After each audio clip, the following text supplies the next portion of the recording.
Hello everybody and welcome to a brand new Elder Scrolls online video with me, Sherman. Today guys, I'm going to be covering the champion point system and how it works. So I'm going to be going over every detail of the champion point system, from jump points to what I call prime points, to the benefits of the CP system, like how it can benefit your character stat-wise, how it can benefit your character passively-wise, all that stuff.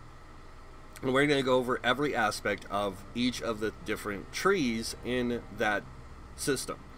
So, before I get too caught up in talking about other things, let's just jump right in and get right to it. So, starting with this system here, as you can see, we have three different colored trees. We have this red tree, which is actually the warrior tree, and each tree is broken into three categories, and these three categories offer different benefits based on where you place your points.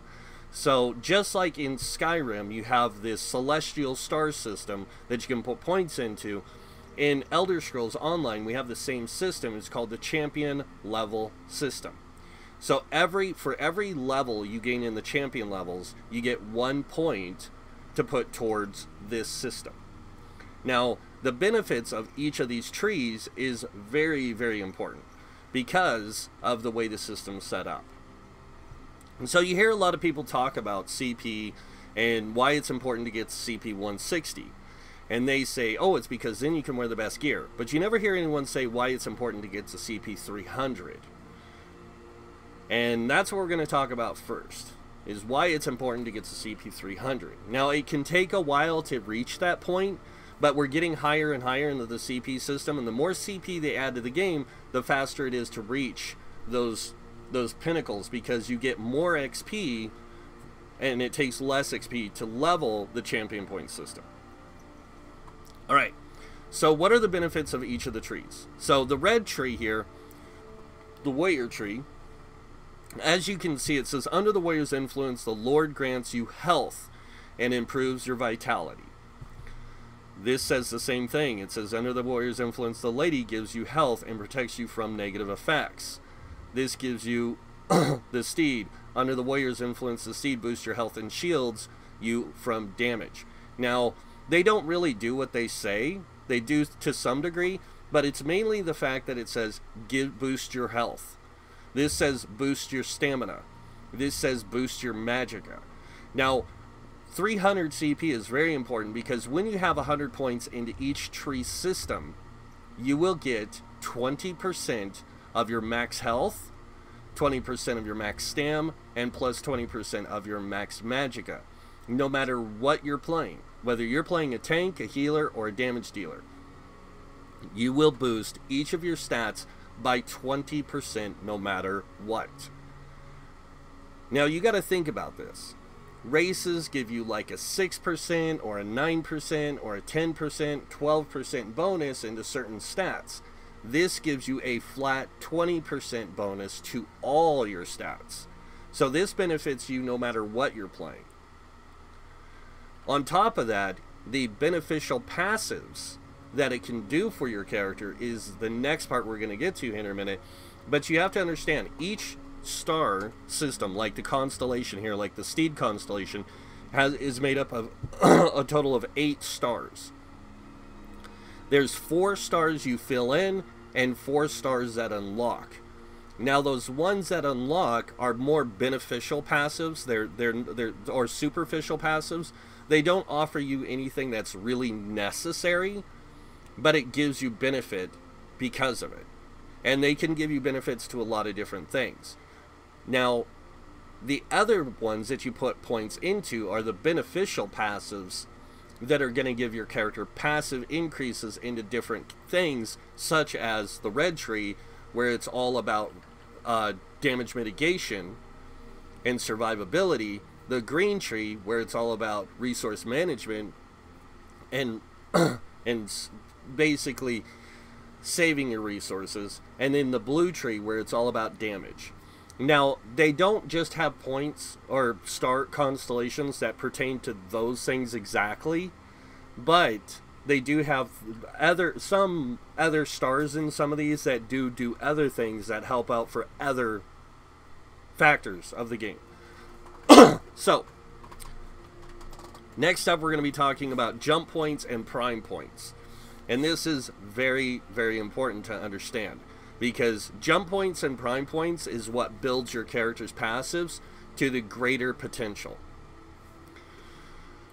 Alright, going into here, we're going to take a look at the Ironclad to talk about jump points and prime points. So if you look at Ironclad, you can see here, no points into it. I get 0% benefits for reducing your damage taken from direct damage attacks.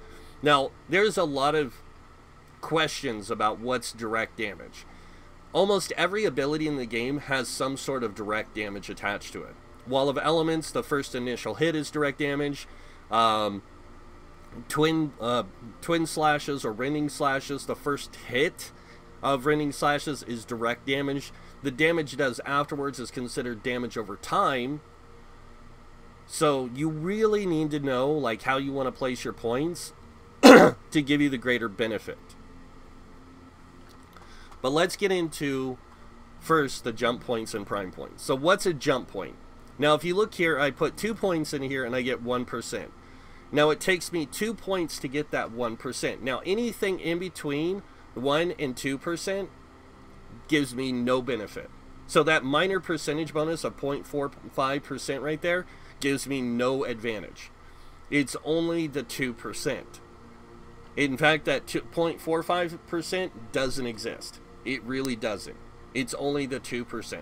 So if you look, if I take this up to 23, I'm going to reach a 10% increase. Now, if I take this down to 11, I get a 5% increase. Now, these are prime points. Prime points is 5, 10, 15, 20, or 30, depending on the thing. Now, there is very limited things about the star, or very limiting things about the stars you have to understand. Some stars give you percentage bonuses of 25% in max. Some give you 15% in max, and some give you 35% in max. The percentage value ones are the ones that have the jump points. There are a few that don't have jump points because they give you a flat value. And that's things like medium armor, focus, spell shield. Those things give you a flat number bonus. Now the percentage bonus ones give you the jump points and prime points. Now Ironclad can go to a total of 25%. So the best value you're going to get out of this is going to be at 56, but you will be able to put more into it later. But the main reason why prime points are more important is because you want to get those instrumental. You don't want an instrumental bonus of like, say, something like this, where you have 7%, you know, 16 points. Oh, I get 7%. That 3% difference, if you have the points to take it to a 10% versus a 7%, always take something to a 10%. The reason why is that 10% is going to give you a greater advantage in the long run. But as you progress and you get to higher CP, that's when you can go through those instrumental passive increases. For example, myself, I have max CP.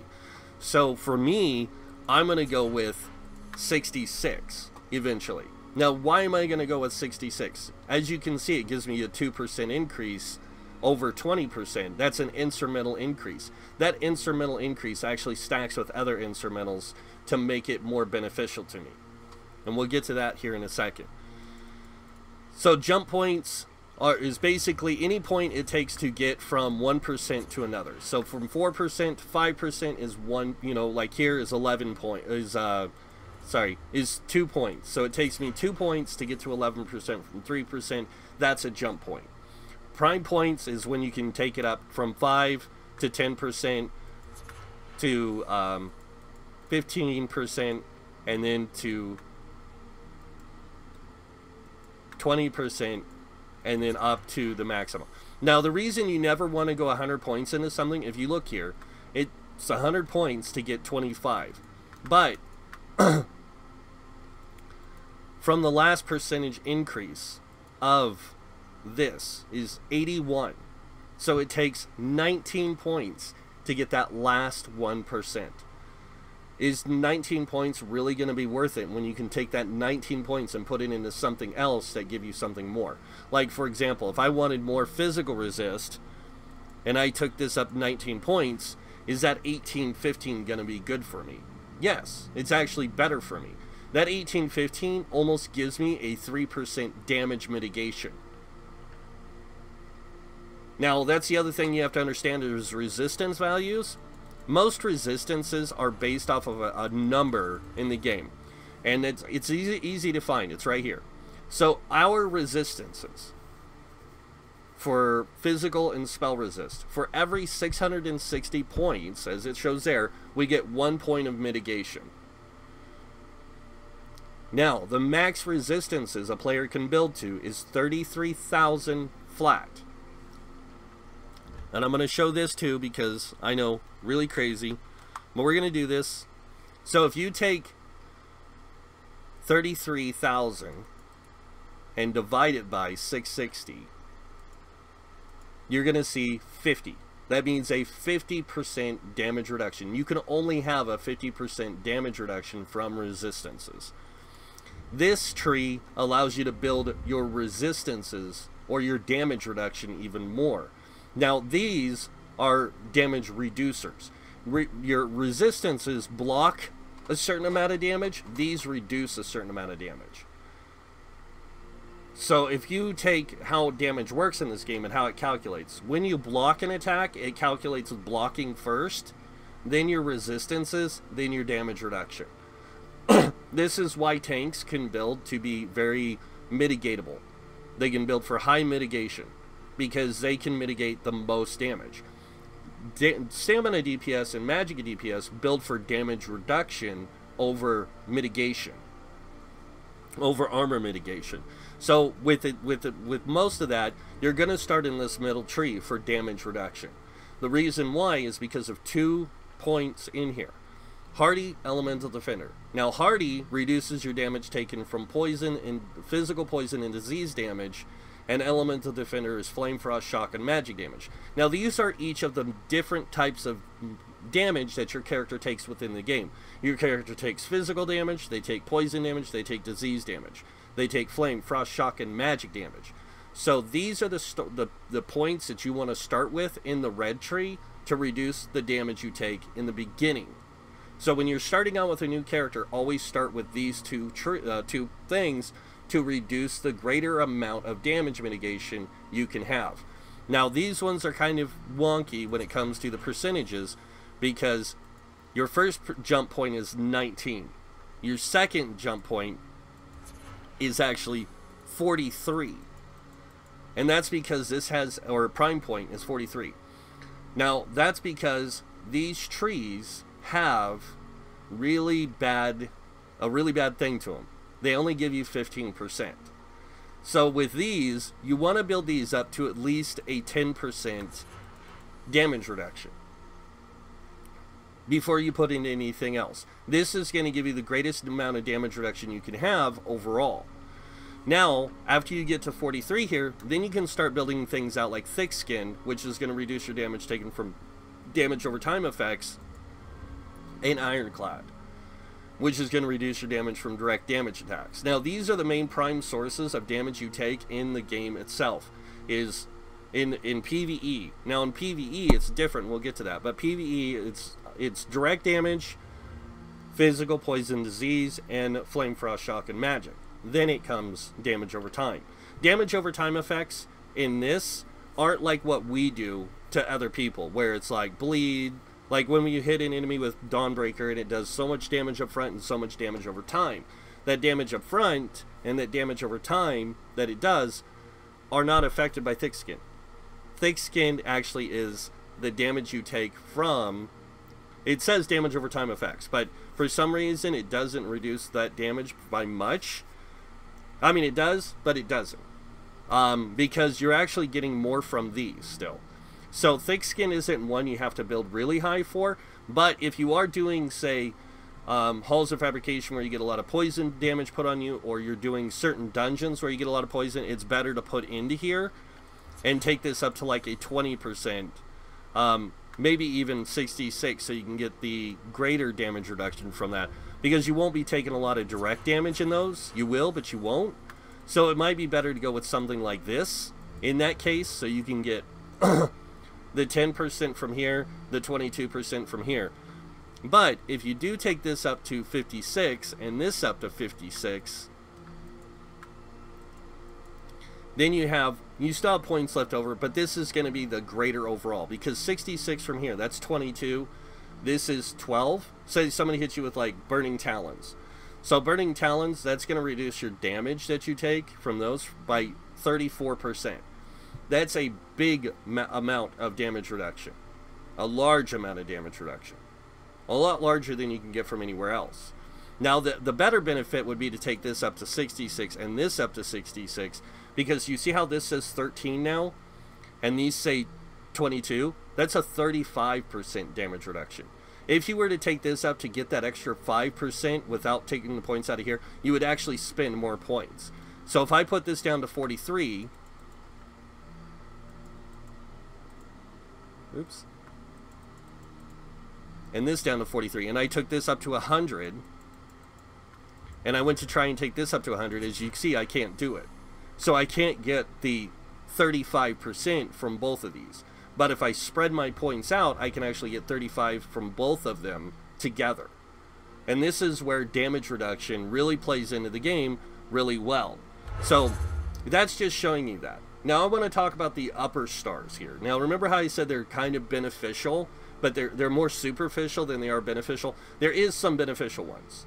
And that is like Bulwark for tanks. This is like, because you're going to be putting a lot into here anyways, you will unlock this no matter what on a tank, even on a DPS. But this only applies to shields and frost stabs. So it's beneficial for a tank, but no one else. That's why I say a lot of times this stuff is superficial, is because it has its benefits, but it's very limited to its benefits.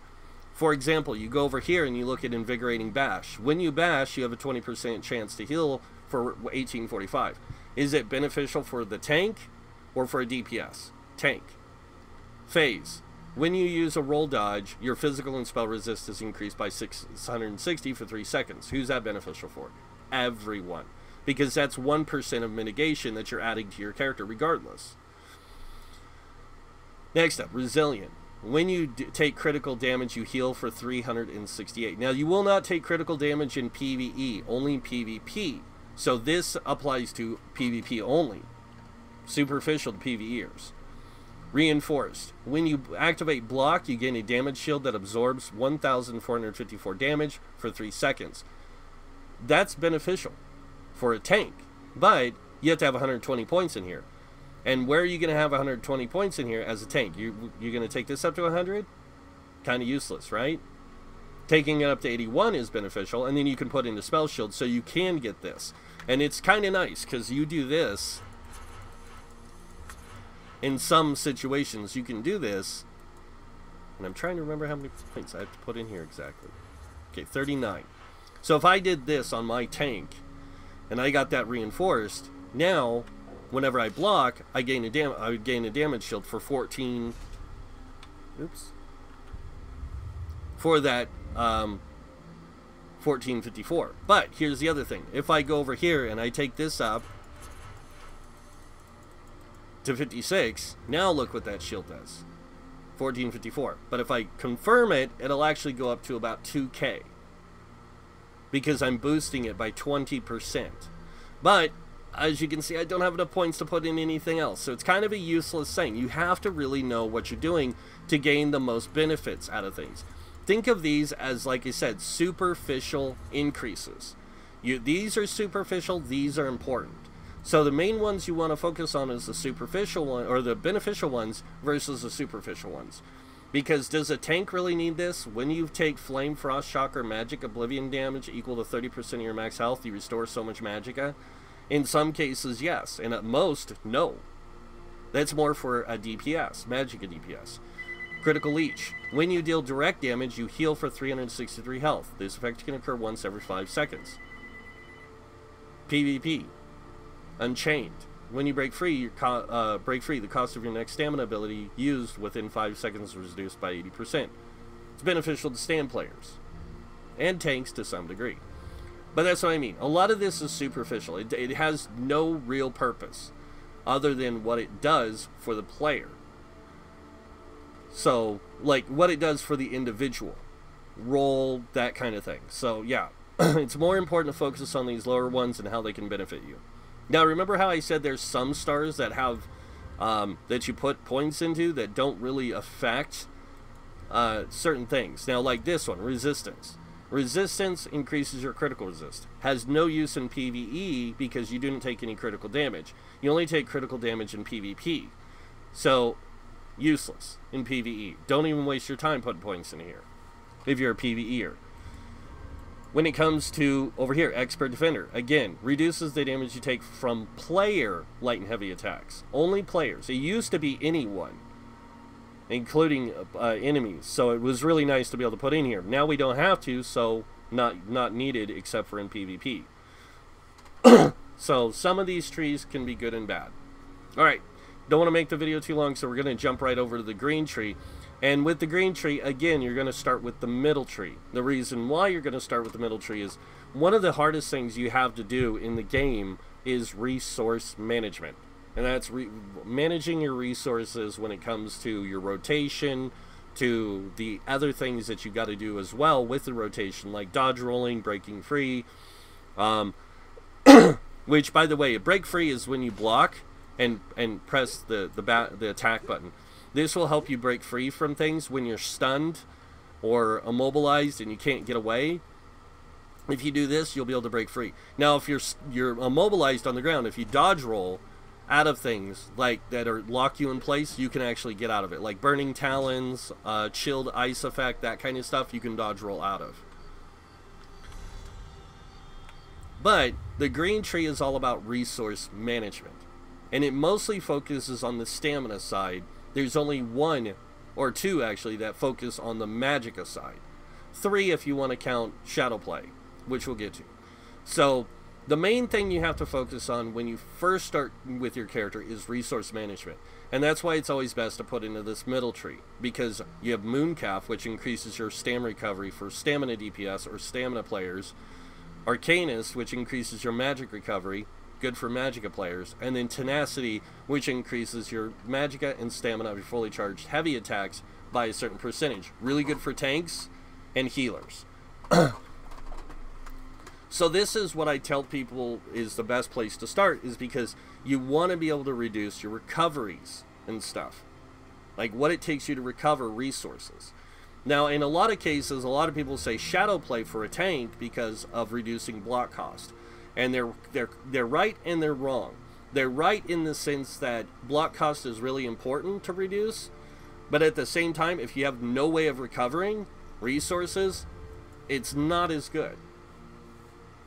It's really not as good. Now, it is good if you're at really high level in CP, like 300. You'll be able to put in here. And you'll be able to put into here as well. But we're not to that point quite yet. So yeah, start with these. Tenacity for tanks and healers. Arcanist and Mooncalf for magicka DPS, stam DPS. Start with these. Start with those prime points, you know, the 5%, which I think this one is 19. Yeah, these are all going to be 19. And then at 43 when you get 10%. And try not to go higher than this until you get to max CP. Once you get to max CP, then you can go higher into these, and you can go with, like, say 56 or 81, or sorry, 75 into these, because this will give you a 14%. Now look at this. This thing takes 25 to gain the last 1%. Is it worth it to go beyond that? No.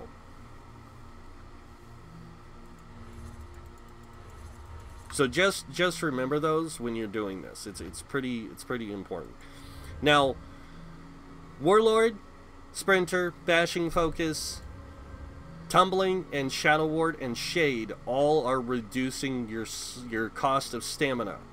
Now, it depends on what you're doing. Shade is more for PvP, but Shadow Ward, Tumbling, Bash Focus, Sprinter, and Warlord are all for PvE.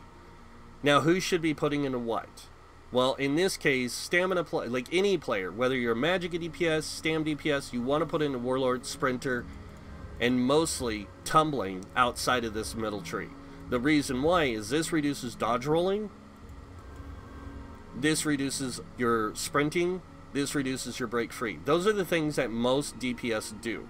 Now, tanks, on the other hand, break free, bashing focus, shadow ward are your main focuses. Now, tumbling is also good on a tank, so usually I try to put about 40 points in here, or at least try to get at least 6% out of it, so that the one medium armor piece I'm wearing will give me another 4%, so I can get a 10% at least dodge roll reduction. So it's really important to know how the green tree works in that case. Now again, they have some superficial benefits up here. In this case, a lot of superficial benefits, because it's more about, like, I don't know, some weird stuff. But there is some interesting ones like this. When you kill an enemy with a heavy attack, you become invisible for 2.5 seconds. It's more of a PvP thing. Wind running, PvP. Over here, war mount, PvP. Some of it is PvE, like this is for crafting. This is for when you die, you heal allies within 8 meters of you. This is PvE and PvP. Ensnare. When you bash, you have a 30% chance to reduce movement speed by 20% for 3 seconds. Tank. Over here, you have Plentiful Harvest, Synergizer, Master Gather. All this stuff has its superficial benefits. The main benefits are still going to be below. Now, there are 3 stars here that deal with PvP. 1, Siphoner. When you deal light or heavy attack, you decrease the enemy's magicka stamina resource restore by a percentage for 3 seconds. This is good and bad at the same time. It's good for in some cases, bad in other cases. So this is more of a PvP thing. And then over here you have Befoul, which increases the effectiveness of your healing reduction abilities by a certain percentage. Again, not really something about that you would think about resource management, but it is. Health recovery is really important in PvP. So this, you can really mess with people with this. So, and Shade just for sneaking. Now we're going to move on to the final tree, and this is where things get different from the other trees, because you're not going to be focusing on the main tree first. You're actually going to be focusing on the side trees first, almost regardless of role. So, the thing you have to understand about the Mage Tree, which I'm going to go ahead and jump in here and then back out, is this is mostly about magicka DPS. This is mostly about stam DPS. This here is about tank DPS. Now, tanks don't really do a lot of damage, but they're not meant to. They're not meant to be DPS. They're just meant to do some damage. Now, magicka DPS and healers share some of the same tree. Stam and magicka DPS share some of the same tree, and then most players share the middle tree, except for tanks. So here we go. We're going to start with this tree, and this is more of the magic damage healer tree. As you see, we have Bless. This increases healing. You have Elemental Expert, which is where you're going to start if you are a magicka DPS. You're going to start with Elemental Expert and then Blessed for healers. Now, why Elemental Expert? Because it increases your overall damage, period. Flame, Frost, Shock, and magic damage. The next you're going to focus on is Elfborn, and this is going to increase your critical damage and critical healing. Now, this is important for both healers and magicka DPS. So, healers, Blessed, Elfborn are going to be your main focuses until you get higher CP. Once you get into higher CP as a healer, you can start putting an Elemental Expert. As a magicka DPS, then you can start focusing into other trees once you get to a certain part, like focusing into the center tree where you have Staff Expert, Master at Arms, and then over here in the Thaumaturge. But we're not going to go into that yet. We're going to talk a little bit about this middle tree now. And the reason why I say the middle tree is more dedicated toward tanks is if you look at the benefits it offers. And the superficial benefits. The superficial benefits are actually really important in the blue tree to some degree. Mainly this tree. First off, you get retaliation. When you block a heavy attack, your next light attack used within 7 seconds deals 30% more damage. Great for a tank. Reposit. When you block a melee attack, you have a 15% chance to deal 4,971 physical damage to an enemy. This effect can occur once every 5 seconds. Really good for a tank. Butcher. This is the only one that doesn't apply to a tank, but applies to all others. And it's easy to reach 75 points here when you set up your points right. The thing I like to do is this. I like to go up to 35 in this and 40 in this. Now the reason I like to do this is because you can see I reached exactly 75 points in here, which unlocks Butcher, which is great for stamina or magicka DPS. Now, why did I do it this way and not go 55 here and, 20 here?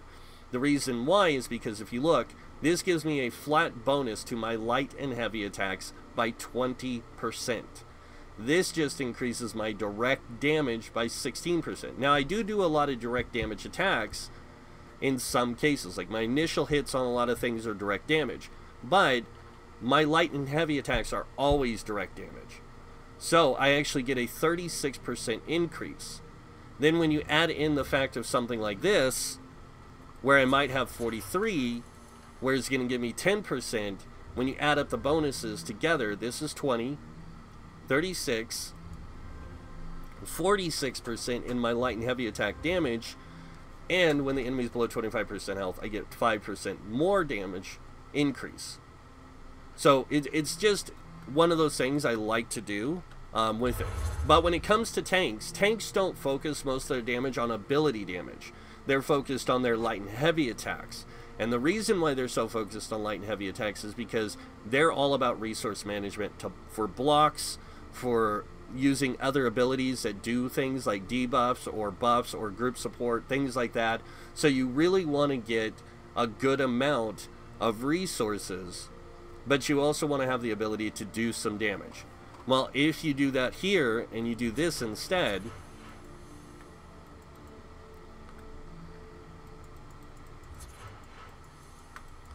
now you can see I have a 24 here and a 22 here. This is going to boost my light attacks by 22%. This is going to increase my direct damage attacks by 24%. And together, that's 46%. Then you add in something like this on a tank, because you don't really need damage over time on a tank unless you're using like an ice staff or something, but you put 56 in here, and that 46 now becomes 58. Almost 60% increase in my light and heavy attack damage. But you add in the fact that I do get Butcher, so when the enemy's below 25% health, I get another 5%. So that 68% now becomes 72%. Excuse me, 72% in my light and heavy attacks. But I also get to unlock this. When you roll dodge to dodge an attack, you set an enemy off balance. So if you happen to roll dodge at the right moment and you dodge the attack, you actually set the enemy off balance. This allows you greater damage to the enemy, because you will have something like this possibly on your tank. So this increases our critical damage. Tanks don't crit that often, which is fine, but we do get Exploiter. When you set an enemy off balance, you get a 10% damage bonus. But you also get this. When you interrupt an enemy, your next damage, physical damage ability used within 7 seconds deals 15% more damage. When you interrupt some enemy attacks, you also set them off balance. So that's a... you can get over 150% damage increase because of things like this. When you block an attack, you can interrupt an enemy. If you interrupt them, you set them off balance. So that's 30, 45, 55, 60, and then you add in the 70 plus 78 or 68, and you get over 100% damage increase to a light and heavy attack from a tank. And if you hit them with a light attack or even a heavy attack, you can get some obscene damage out on these guys. This is why it's really important to know. And it's just one hit, but one hit can make a difference. But yeah, that's just something I like to do with my tanks because of the way they work. So, but it's up to you. Now, stamina DPS is going to focus into things like Mighty, Precise Strikes, Thaumaturge, and Piercing. They will focus into this tree as well, the Mastered Arms and Physical Weapon Expert. A lot of times more people focus more into Mastered Arms. They'll go 56 in here because you can get more out of it. And then they'll go something like maybe 12, like 19 points, or they'll go, I forget what it is, I think it's 16. They'll go 16 in this. So this, you get 10 and you get the 20, that's 30%. And your light attacks. And then when you add in this, you know, with most DPS, you're looking at something like this.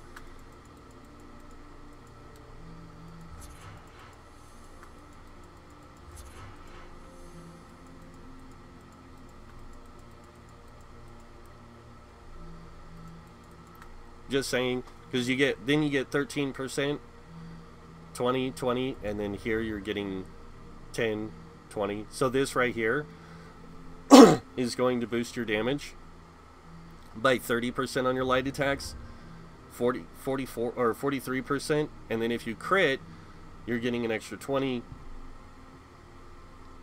I think your light attacks can get, you know, in total with critical damage and everything else, you can get some really high damage output.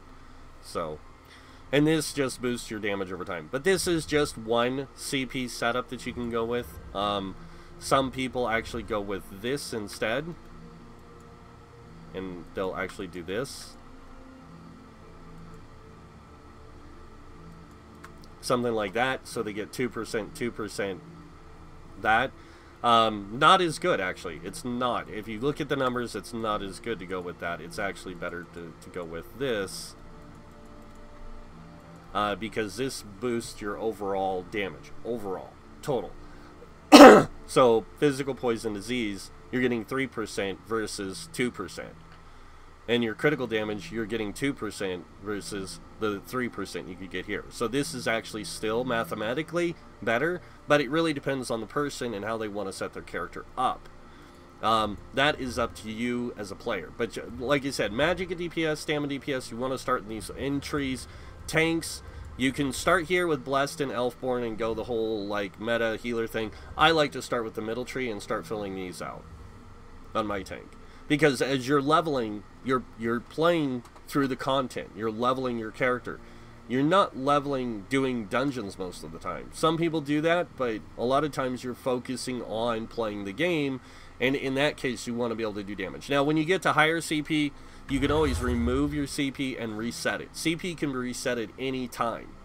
So if you don't like that setup for your tank, later on you can go, okay, I want to go 100 into here, and I want to go, say, 56 into here, so I can get my 20% critical healing, and then I can put the rest into this stuff. It's really up to you on a tank, healer, DPS, however you want to set your points. But focus into those trees first.